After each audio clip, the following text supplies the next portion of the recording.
Hello, Hey Boomer listeners. I am your host, Wendy Green, and wherever you are listening from, welcome to the Hey Boomer Show. Today, we're going to talk about travel and the meaning that it brings to our lives, the enrichment that it brings to our lives. So, I'm curious, why do you travel? I think some people travel because they want to relax and restore. I think some people travel because they want to meet new friends, and it can be a way to learn about yourself and how you respond to different environments. And travel can also expose you to different cultures and different foods, different ways of living. And and that's a lot about what we want to talk about today, and a quick story that I want to share with you today. So when I was 10 years old, my parents very bravely decided to take all three of us kids on an adventure trip to El Salvador and Guatemala. And so we flew into El Salvador, and after staying overnight, we took a local bus to Guatemala City. Now, let me tell you about this local bus. It was certainly not an air-conditioned bus. I mean, this was in the 60s in El Salvador. And many of the people on the bus were traveling with their chickens.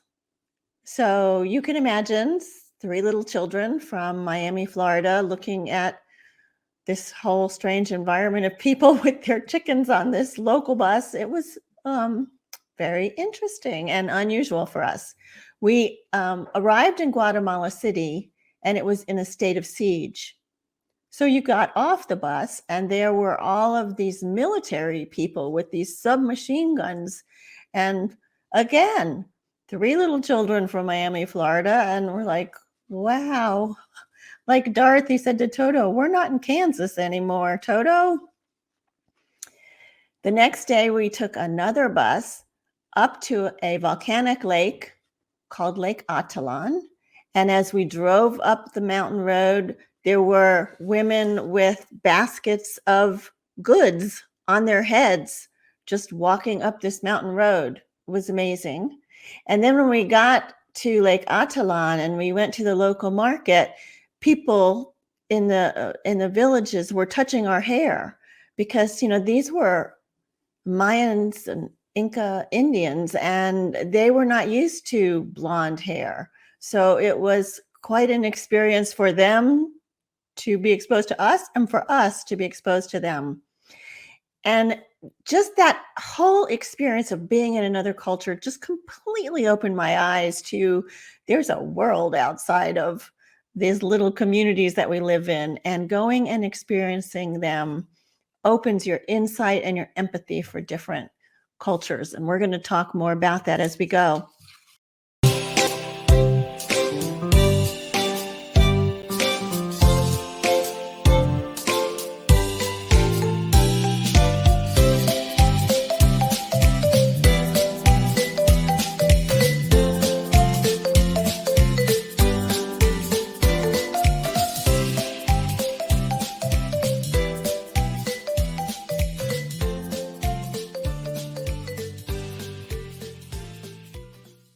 I want to do my never too old stories, and these are going to be for Black History Month. So my first story is about Mae Jemison, and she was born in 1965, and she was the first African-American woman to travel to space. She joined NASA as an astronaut in 1987 and flew her first mission in 92 aboard the Space Shuttle Endeavour.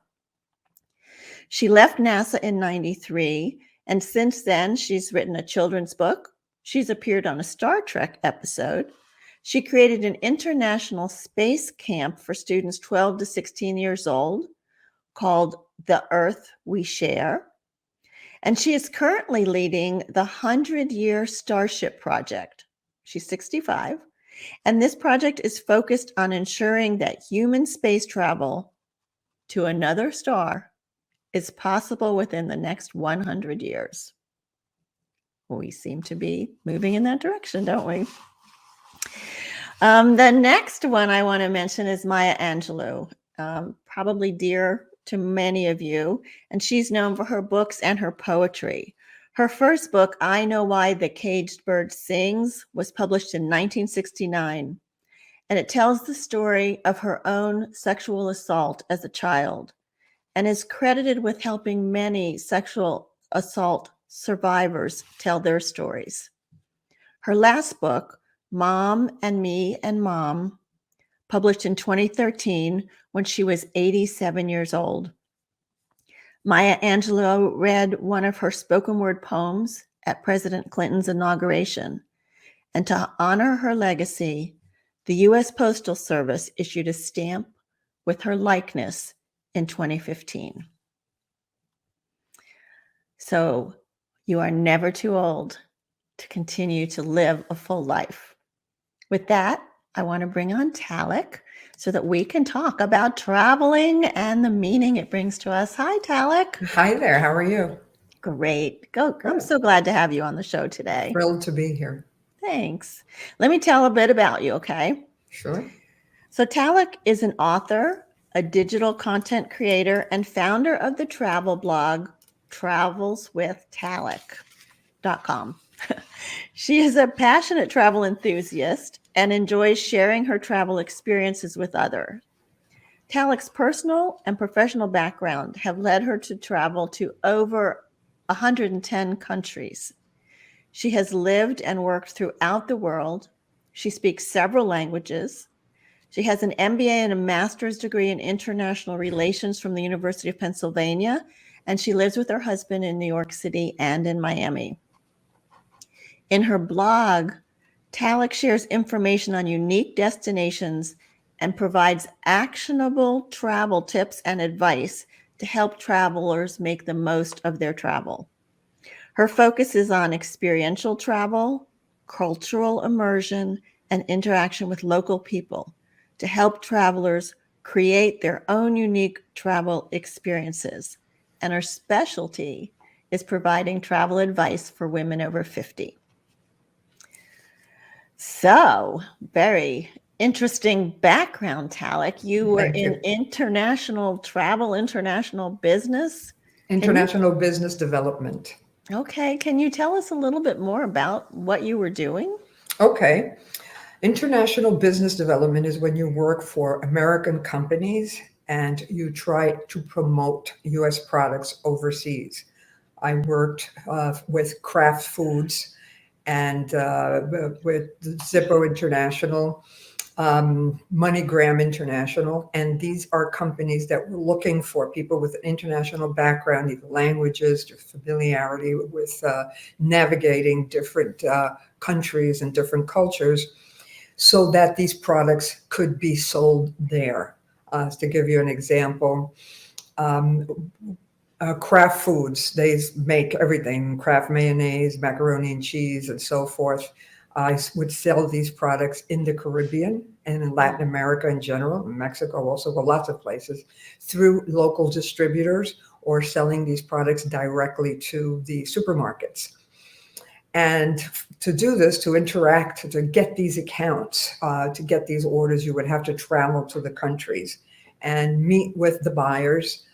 Most of them were warehouse managers and supermarket managers, and sell the products directly to them.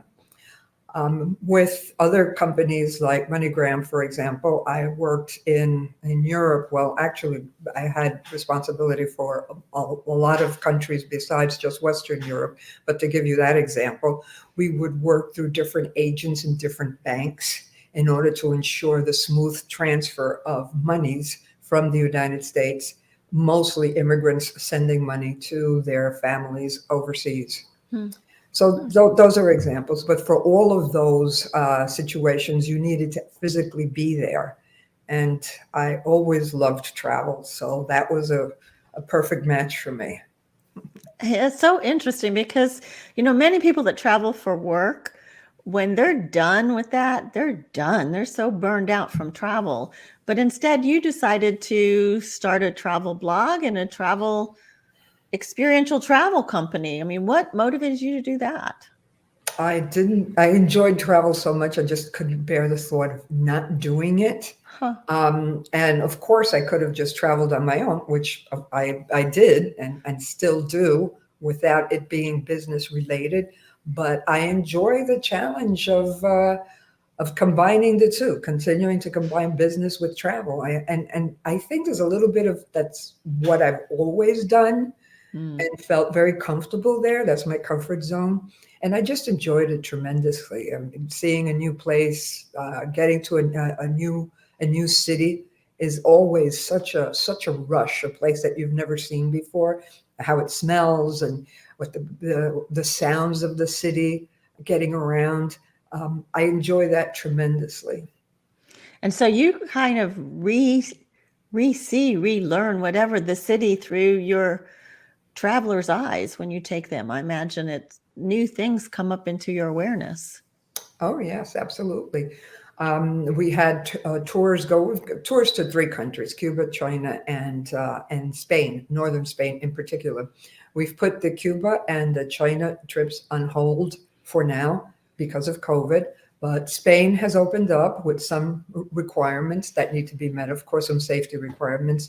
So I would like to take these people, my visitors to Spain, to be able to share with them some of the things that I love about this wonderful country.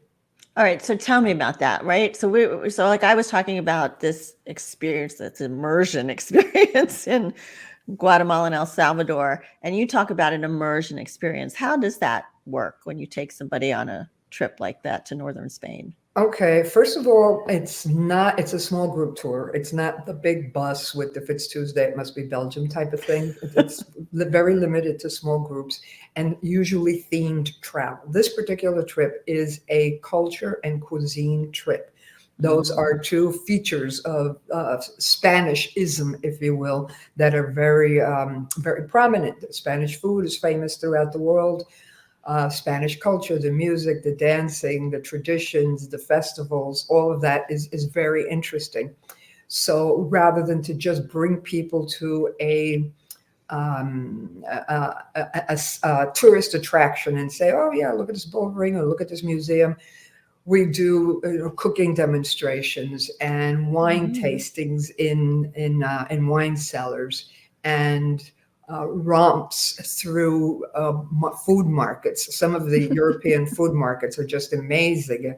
Everything that you see there, from seafood to produce to cheeses to things that you wouldn't even recognize. You don't even know what they are. They're so bizarre and unfamiliar and so wonderful.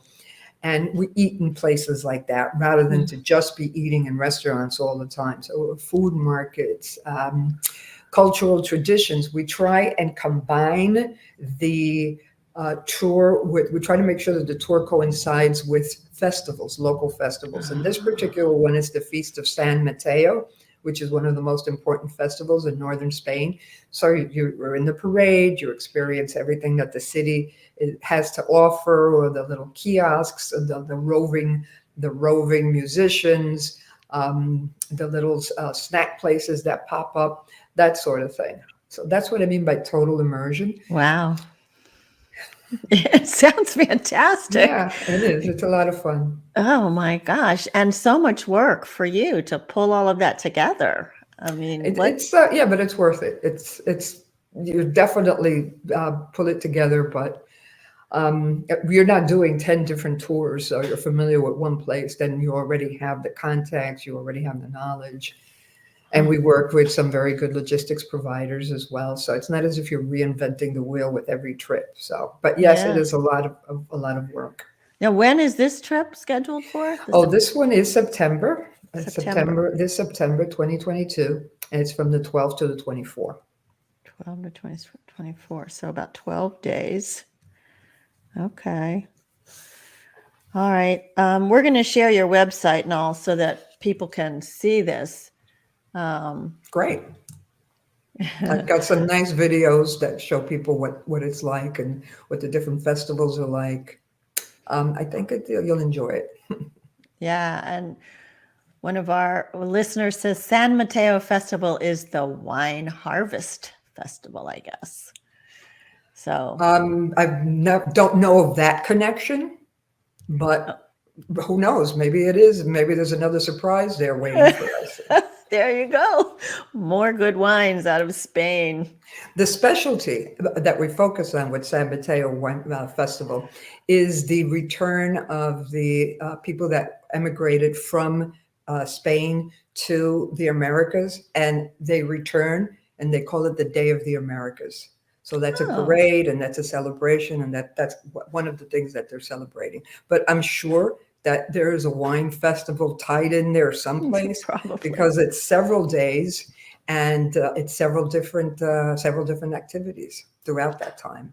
How fun, Talek, for you to get to experience this with new people all the time. Yes, yes, it Yeah. is. So, I mean, we all love to think about travel and go, "Oh, it'd be so cool to go to." But then I talk to friends that you know either their husbands won't go with them or they're single and they're like, I don't know, going by myself, that's a little scary.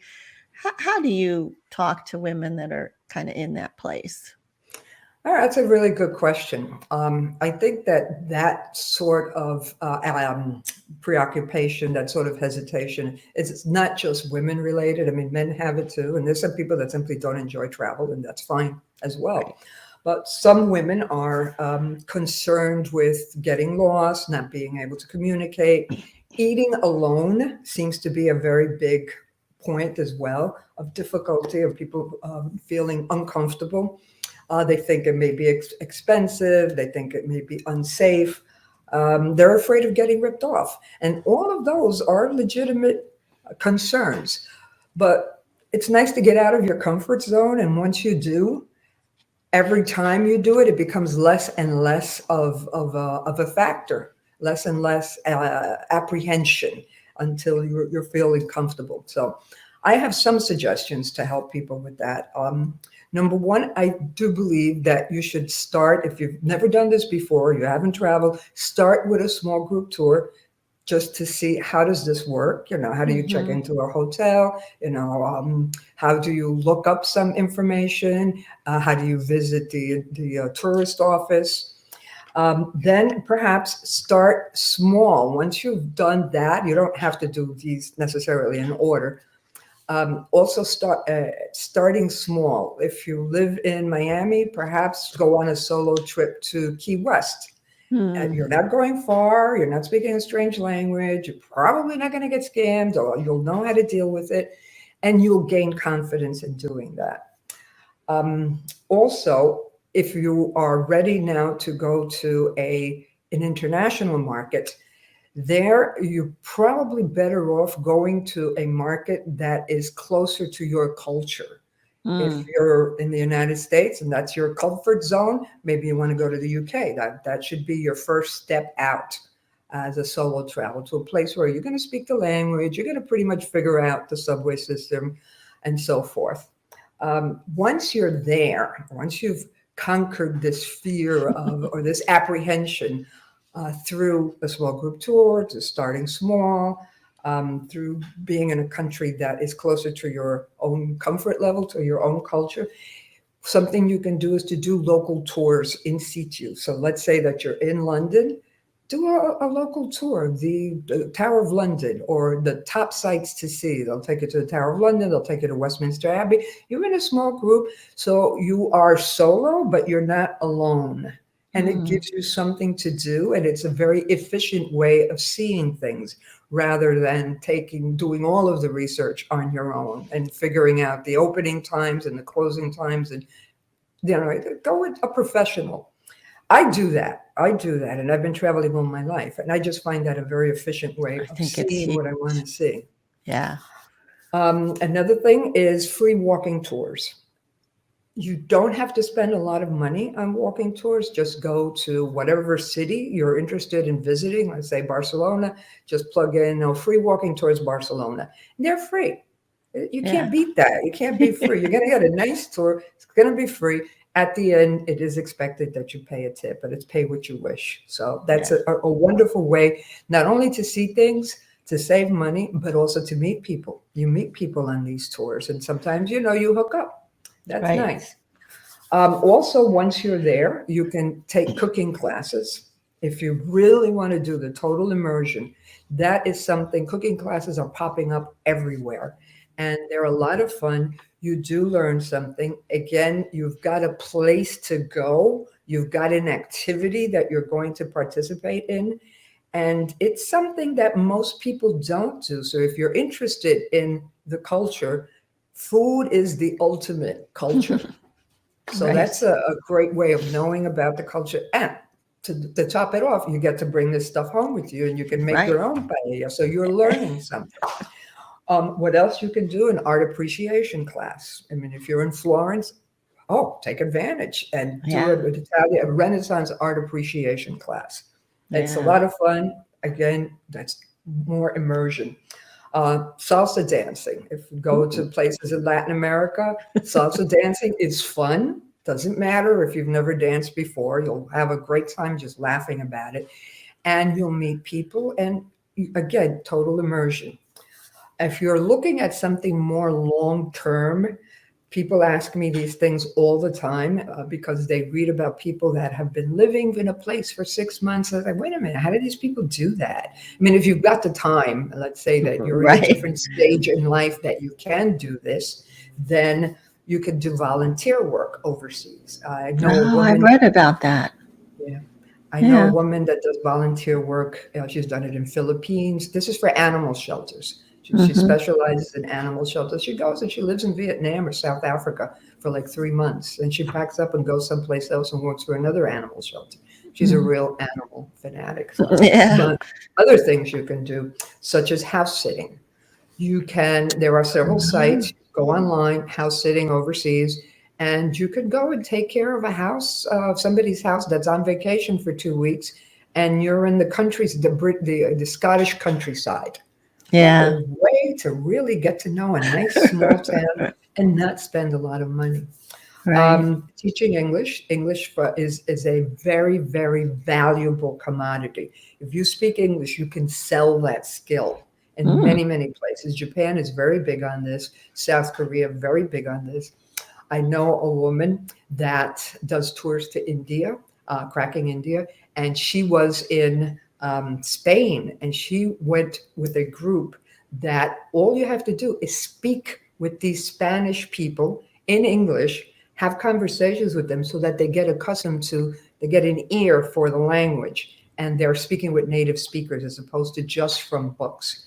And this Yeah. is like a week, so all expenses paid, room and board. Well, And all she has to do is talk. And she brought her husband along with her. So yeah. So that's, lots of ideas for how women can or men yes. can face some of these fears. And I really like that idea of the going with a small group first, because it does take a tremendous amount of work to research a place and figure out where you're going to go and where you're going to stay and how long in each place, and you're with people when you're with a small group, so it gives you that sense of security that what some of the safety customs are, what streets to walk down and what streets not to walk down, and how to hail a cab, and maybe you should have the concierge get the cab. I mean, little tricks like that just help to keep you safe as well.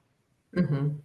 So I think going with a group, something like you do, is pretty important. And Um, something else as well, a few hotels are fine. And I mean, I love them.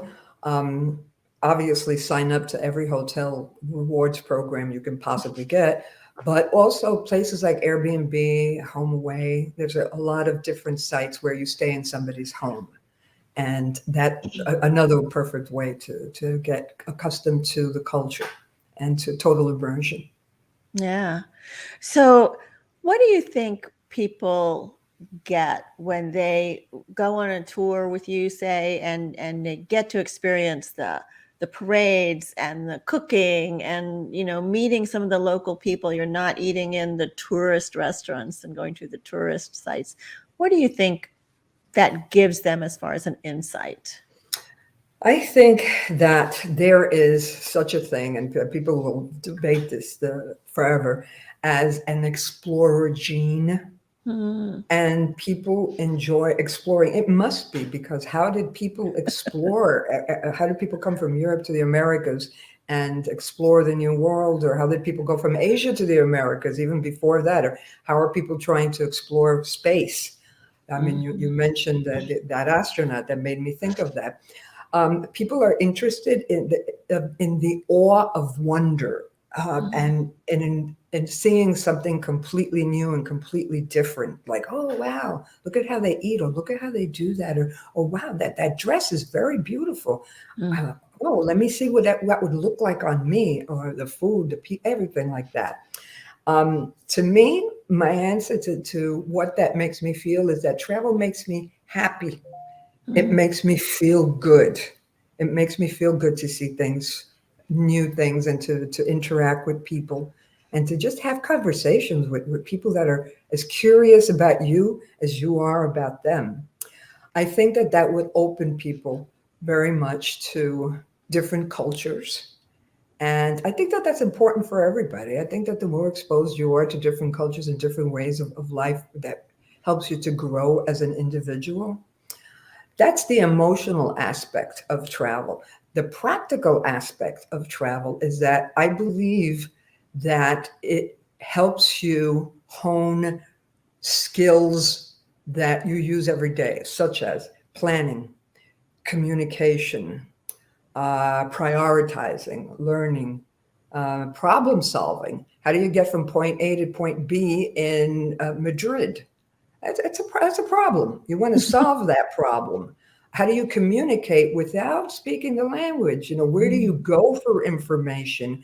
I think not only does that help you get out of your comfort level, but it helps you improve skills that you use on a daily basis. Hmm, interesting. I hadn't thought of that. Yeah.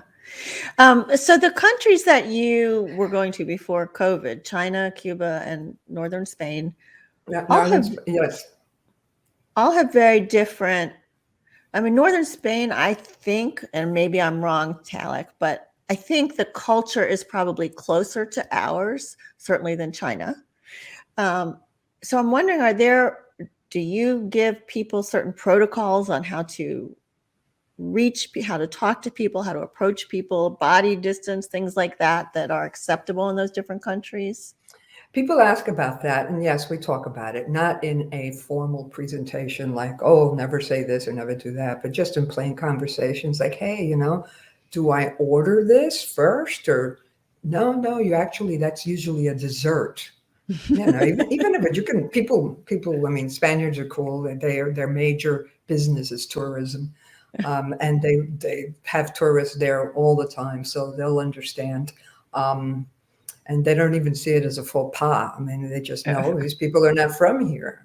Right. So Right. yeah, but I mean, yeah, we do talk about that. I remember going to Brazil, to Rio once, and they brought bread out to your table before your meal. And like here, we think that's just part of what they offer. Well, no, if you eat it, you pay for it. And, that kind of thing. We didn't know. So having a tour leader might have helped us understand some of the customs. Yeah, another custom. Now that you mentioned that, especially in the north, they have tapas, and you buy a drink, the tapas comes with it. So don't think that, hey, I have to pay for this. No, no, it's part of that. But those are the things that we would talk about. Yeah, and believe me, very very quickly people get adjusted to a culture like Spain. Yeah. So you have a book. Well, you have several books, Yes, but you have one book that is available for free through your website, which I'm going to right, show the site, and it's about travel tips. right. Um, 110 best travel tips. yeah, and they can get it from your website, travelswithtalek.com. By subscribing, Yeah. So or they can buy it on Amazon. okay. So it's free, or you can subscribe and get Right.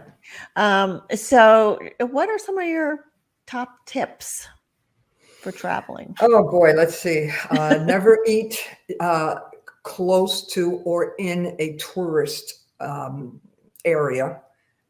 The food can tend to be not so good, not the best, and they're usually expensive. These restaurants in many tourist areas, they understand that if you're a tourist, you're never going to go. Chances are you're not going to return. So if they don't give you the best possible meal, so what? You're not going to. What are you going to complain in Minnesota? You know. So avoid that. Go a few blocks away. I usually use 5 blocks away, and then look for a restaurant where the locals are. Don't ask your hotel, if you're in a hotel, don't ask your hotel what they recommend, what restaurant they recommend. Ask the hotel clerk where she eats. Just reframe that question. Reframe the question, and you will 9 times out of 10 have an exceptional meal. An exceptional Mm. meal. And I think that they understand what it is that you're asking. That you're not asking for the tourist place, you're asking for the good food where the locals go, and that has to be a good restaurant because they depend on the local trade and they depend on these people coming back over and over again. I have so many. I mean, a great website is Rome to Rio, that can tell you how to get from point A to point B every conceivable way, by ferry, by train, by bus, by car, on foot, by collective car, Oh you gosh. name it. And you can coordinate that transportation advice with travel, with arrivals, for example. And you can save a lot of money. To give you an example, if you're going to fly from New York to London, usually you'd go to Heathrow Airport. There is Luton is a nearby airport, so is Stansted. So maybe you go to one of those airports at a much cheaper price and then take a bus into central London. I mean, you could save a lot of money. And that information you can get from Rome to Rio website. That's a very, very good website. Boy, I mean, how many do you want? Because I've Well, got literally you do. 110.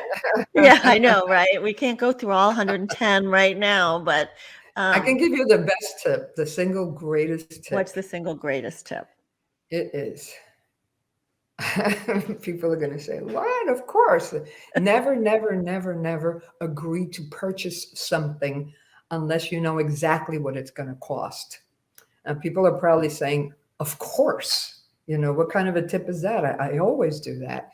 However, sometimes you're in a restaurant, and this happens a lot, and especially in Europe, and you are asking for a recommendation, and they'll say, oh, the seafood special, yes, and it's like this, and it comes like that, and with the sauce is this, and it sounds really good to you, and you order it, and what you get is a delicious meal, but the price is ridiculously expensive.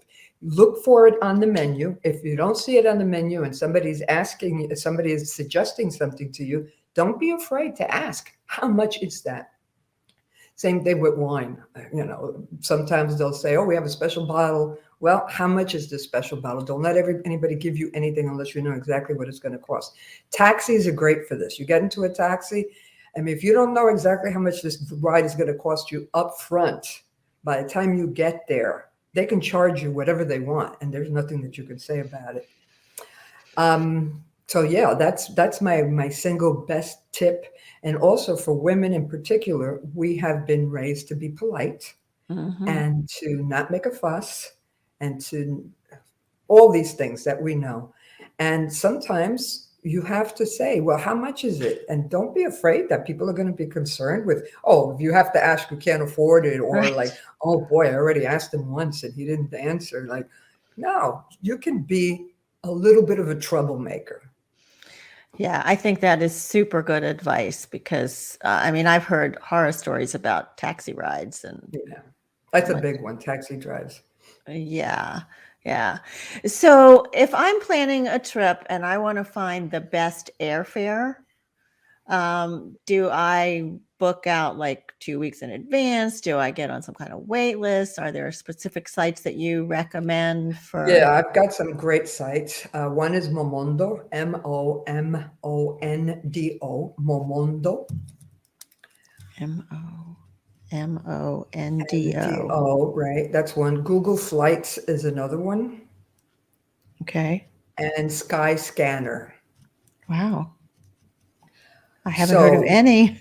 why these are good is because contrary to sites like Kayak, or I don't know about Kayak, but definitely Expedia, they don't have budget airlines. They'll just have like the top airlines and maybe a couple of rungs below that. So these websites that I mentioned, they have all of the budget airlines. So if you're going to be in Europe, you want to know what Ryanair, which is an Irish company, budget airlines, is selling, and the other one is EasyJet. That's a UK company.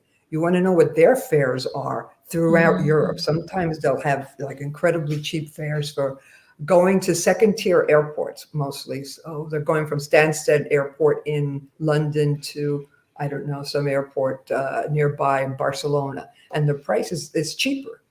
Because they're not the major airport. Because they're not the major airports. And because they have the budget airlines in their repertoire, whereas many American companies do not do that. And do you feel secure that those budget airlines are just as safe as the major airlines? Absolutely. They've been around forever. India is another good one for some budget airlines, which they don't show up. But once you can see them on these websites. As far as the when to buy the ticket, I mean, some people say 2 months out. Some people say as soon as possible. To tell you the truth, I am not aware of any tried and true definitive response to that. I believe it changes. And I also believe that it has all to do with revenue management, which means that wherever the demand is, that's where the price is going to go up. If they can predict out demand going up for something, then the price is going to go up as well. Yeah. Let me ask you also about travel insurance. You know, every time you book a trip, they go, oh, you should sign up for travel insurance. Is that something, I mean, with the pandemic, I imagine that would have affected a lot of your travelers, right? Yeah, I would not go anywhere. I wouldn't dream of going anywhere without travel insurance. Definitely.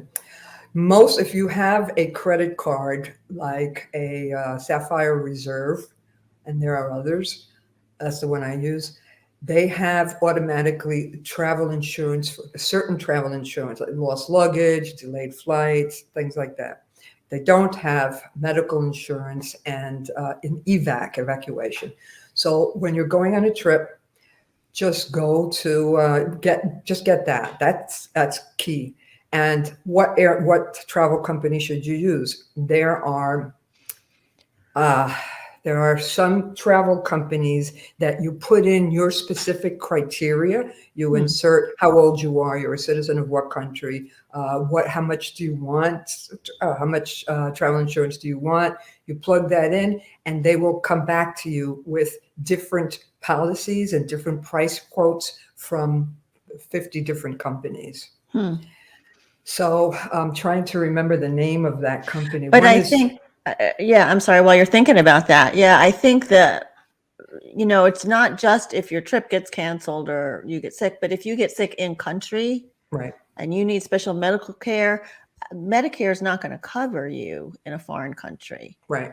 And you're not going to have coverage to be evacuated. So travel insurance, I think, is critical. I would agree with you on that one. Yeah. And I personally, I might not have done this when I was 20, but now that I'm not 20, right, exactly. I would definitely buy evacuation insurance. You know, you might never need it, but oh boy, the day that you do, you're on a jet back to a hospital where you feel comfortable. So, and it's not expensive. And a little bit of research will save you money, and it will give you a peace of mind that has no price. So yeah. I think one is travelinsurance.com is one of the companies.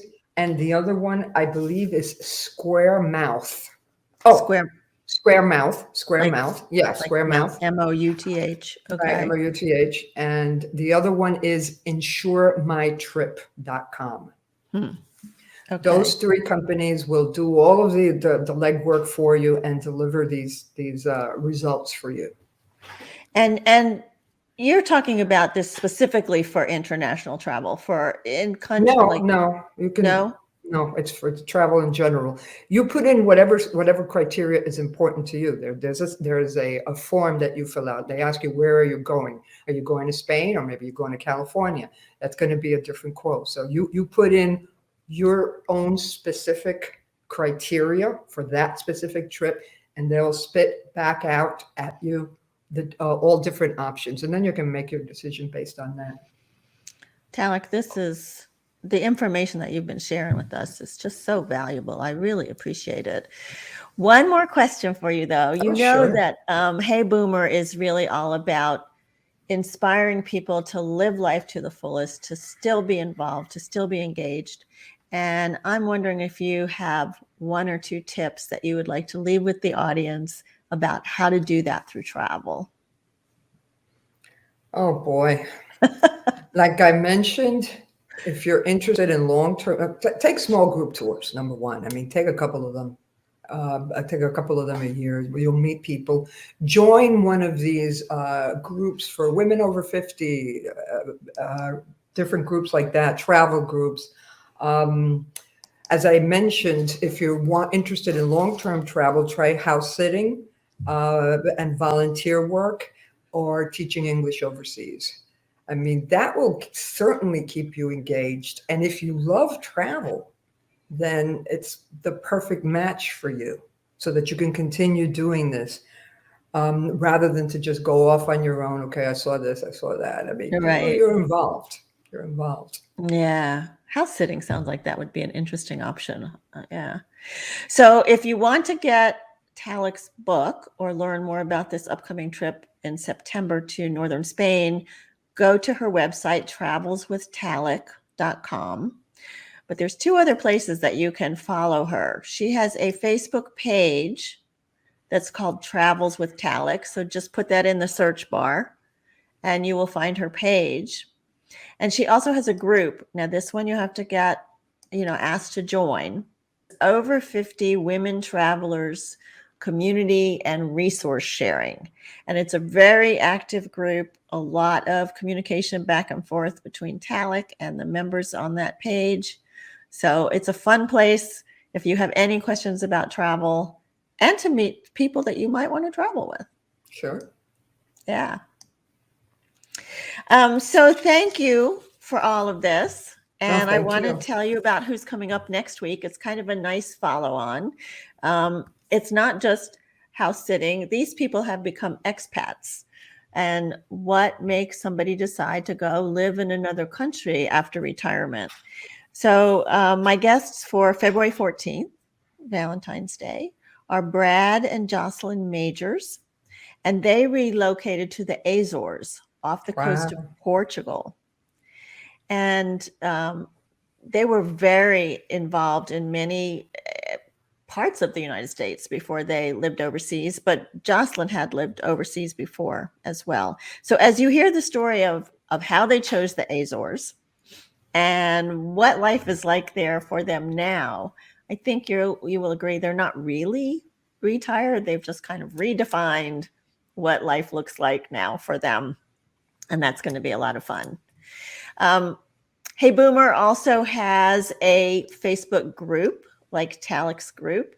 And it is a place where you can build community with people in similar transition phases of life that you are in, whether you're pre-retirement, you're already retired, you're looking for what's next in your next best life chapter. So if you want to join the Hey Boomer What's Next Facebook group, just drop me an email at wendy@heyboomer.biz and I will be glad to send you an invite. And with that, thank you all for tuning in today. I know this has been a very useful broadcast, Talek, and I really appreciate all that you've shared with us. Thank you. I enjoyed it. Thanks. So live with passion, live with relevance, live with courage, and remember, you are never too old to set another goal or dream a new dream. My name is Wendy Green, and this has been Hey Boomer.